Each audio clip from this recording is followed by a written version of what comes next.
أحلى وأطعم وأجمل وأجدد وصفة من وصفات أكلات عيد الأضحى المبارك اللي ممكن تدوقوها هي برام الفريك المعمر باللحمة الضاني.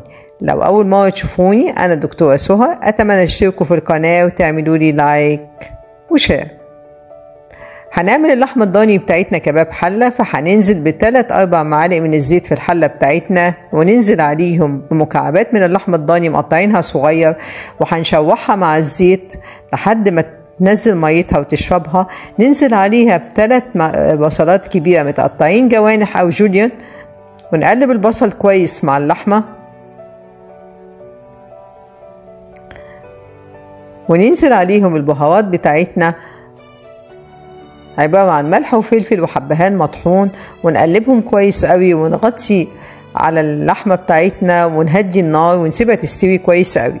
لما يستوي كباب الحلة بتاعنا، هندهن البرام بتاعنا بمعلقة كبيرة من السمنة البلدي، وننزل عليه بنص كمية الفريك اللي احنا غسلينه ونقعينه نص ساعة في مية مغلية،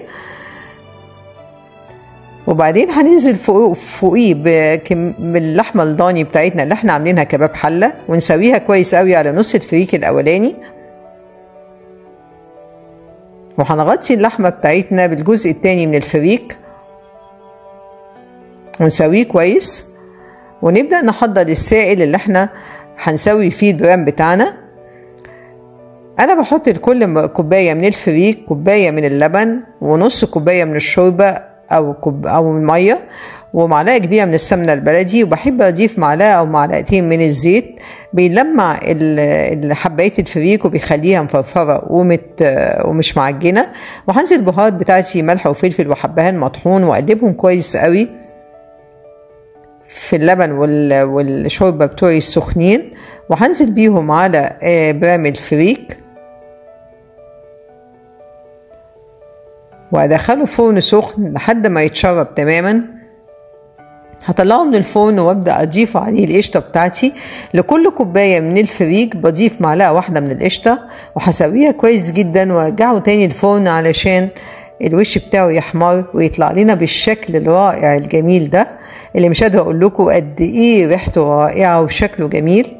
وكل اللي بيحب برام الرز المعمر اكيد هيعجبه جدا برام الفريك، لانه حاجه جديده، وقد ايه بيبقى شكله جميل ومشرف جدا في العزومات، وطعم اللحمه فيه مختلف جدا.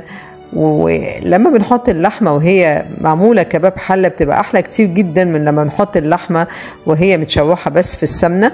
الكباب الحله بيدي الفريك المعمر او الرز المعمر طعم مختلف تماما. اتمنى لو وصفه النهارده عجبتكم تنفذوها، وتكتبوا لي رأيكم وأسئلتكم في التعليقات، وأتمنى أنتوا تعملوها في عيد الأضحى المبارك، لأن أعتقد كل حد هيدوقها عندكم أكيد هيسألكم أنتوا عاملينها إزاي، لأنها فعلا جديدة جدا ومتميزة وطعمها مختلف